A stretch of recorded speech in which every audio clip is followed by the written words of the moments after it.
तो बेसिकली हम लोग थर्ड क्वेश्चन में बात करने जा रहे हैं। क्या रखा है, using cofactor of element of second row A. अब बेसिकली हमें डिटरमिनेंट सॉल्व करना है, ये जो डिटरमिनेंट है, लेकिन हम लोग को फाइंड आउट क्या करना है बच्चों, ये समझना, cofactor of the element of second row. That means इसका मतलब समझिए, पहली बात तो ये मेरे पास में सेकंड रो है। तो कभी भी बच्चों अगर हमें क्या करना होता है कि अगर फाइंड आउट करना है डिटरमिनेंट की वैल्यू, तो डिटरमिनेंट होता क्या है, एनी रोज और एनी कॉलम, ठीक, उसके जो एलिमेंट्स हैं। फॉर एग्जांपल यहाँ पर अगर मैं एलिमेंट को अगर ये चूज़ करूँ तो A21, ठीक, सेकंड रो फर्स्ट कॉलम, ठीक, इसका जो कोफैक्टर होगा A21 इसका प्रोडक्ट, प्लस फिर A22 इसका जो कोफैक्टर होगा A22 प्लस A23 इसका जो कोफैक्टर होगा A23, इसका जो प्रोडक्ट का सम होगा वही मेरे पास में वैल्यू होगी। तो यही मेरे पास में वैल्यू होगी, ठीक। तो अब हम करने क्या जा रहे हैं, बस हमें A21 चाहिए, सेकेंड रो के जो भी एलिमेंट्स हैं उनके करस्पॉन्डिंग उनके कोफैक्टर्स हमें निकालना है। तो ये देख लीजिए कैसे फाइंड आउट कर रहा हूँ, ठीक, ये भी समझ लेना। जैसे अगर मुझे चाहिए होगा कोफैक्टर ऑफ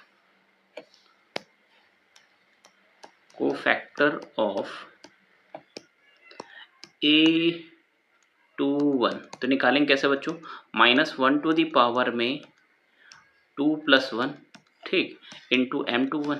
अब M21 कैसे निकालेंगे ये समझ लो। सेकेंड रो फर्स्ट कॉलम का एलिमेंट ये है, remove the row and column, बचा क्या 3823, ये निगेटिव में आ जाएगा बच्चों, -1 की पावर 3 हो जाएगा निगेटिव में, और इसका डिटरमिनेंट मैं लिख दे रहा हूँ 3823, ठीक। इसको आपको सिंप्लीफाई करना है तो सिंप्लीफाई कर लेते हैं, देखिए क्या वैल्यू आ रही है। तो अगर मैं इसको सिंप्लीफाई करूँ तो ये वैल्यू आ रही है 9 माइनस में 16, ठीक।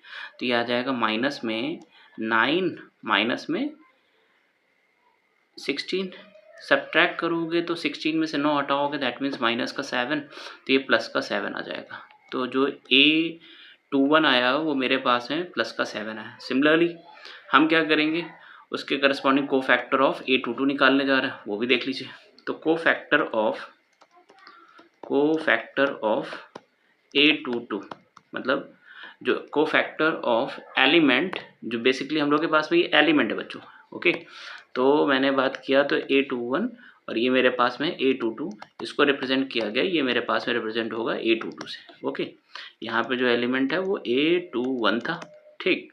अब यहाँ पे समझना, तो इसके करस्पॉन्डिंग अगर हम सॉल्व करेंगे तो -1 टू द पावर में 2 + 2 इंटू में क्या M22, अब -1 की पावर 4 आ जाएगा, -1 की पावर 4 M22। अब M22 देख लीजिए, M22 कैसे निकालेंगे, तो ये मेरे पास में सेकंड एलिमेंट है, ये element, remove the row and column, तो 5813 इसी को लिख लेंगे। तो ये देखो मैंने क्या लिखा है यहाँ पर 5813, तो ये प्लस में आ जाएगा बच्चों, तो ये -1 की पावर 4 यानी कि प्लस में 5813, ठीक। सिंप्लीफाई कर लीजिए, 15 माइनस का 8, दैट मीन्स कितना में बचेगा ये मेरे पास में, ये भी मेरे पास में प्लस का 7 आ रहा है, ठीक। 15 में से हटाइए फिर प्लस का 7। इसी तरीके से हम बात करने जा रहे हैं थर्ड वाले का, है ना, कोफैक्टर ऑफ A23, तो ये होता क्या है, that will be represented by A23। तो ये मेरे पास में सेकेंड रो थर्ड कॉलम, ठीक, -1 टू द पावर 2 + 3। अब सिंप्लीफाई करोगे तो देखो मिलेगा क्या, इंटू में M23, ठीक। तो ये आ जाएगा माइनस में, तो माइनस में M23 आ जाएगा। अब M23 कैसे निकालेंगे ये भी देख लीजिए। M23 के लिए आपको एलिमेंट लिखना पड़ेगा, तो M23 के एलिमेंट चेक कर लीजिए यहाँ पर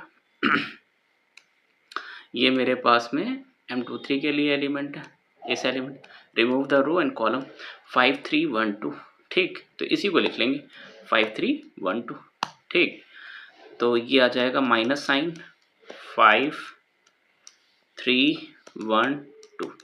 तो मैंने क्या किया यहाँ पे माइनस साइन, 10 माइनस में 3 हो जाएगा, दैट मीन्स प्लस का 7, तो ये माइनस का 7 आ जाएगा। नाउ डेल्टा की वैल्यू निकाल ले रहा है बच्चों, डेल्टा होगा क्या, ये होगा A21, इसका corresponding cofactor A21 plus A22, इसके करस्पॉन्डिंग जो कोफैक्टर है वो A22 प्लस A23, इसके करस्पॉन्डिंग जो कोफैक्टर है A23, इनका प्रोडक्ट होगा, ठीक। हमें वैल्यूज़ को सब्स्टिट्यूट करना है और वैल्यू रखना है। अब जरा यहाँ पे देख लीजिए, जो A21 A22 इसकी वैल्यू है डिटरमिनेंट का, वो देख लीजिए। तो मेरे पास में है 201, ठीक है, अगर आप यहाँ पे देखिए तो इसके जो एलिमेंट्स आ रहे हैं ये लिखा हुआ है A21, A22, A23, ठीक।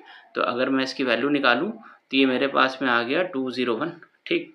और उसके करस्पॉन्डिंग जो एलिमेंट निकल के आए हैं वो वैल्यू देख लीजिए, तो 7, 7 माइनस 7, तो मैंने यहाँ पे लिखा 2 इंटू में 7 प्लस 0 इंटू में 7 प्लस 1 इंटू में -7। सिंप्लीफाई करोगे तो बच्चों 14 प्लस में 0 माइनस में 7, यानी अगर आपने सिंप्लीफाई किया तो डिटरमिनेंट की वैल्यू प्लस का 7 आ रहा है। यही आपके पास में आंसर है। अब ये क्वेश्चन आपको क्लियर होगा। एक पॉइंट और इसमें यहाँ पर जरा ध्यान रखना, कभी भी अगर किसी रो के करस्पॉन्डिंग रो या कॉलम और उसी के कोफैक्टर से आपने अगर प्रोडक्ट करके सम किया तो that value is equal to the determinant's value, ठीक। तो अब इसके बाद फिर हम लोग आगे चलते हैं, नेक्स्ट क्वेश्चन देख लीजिए।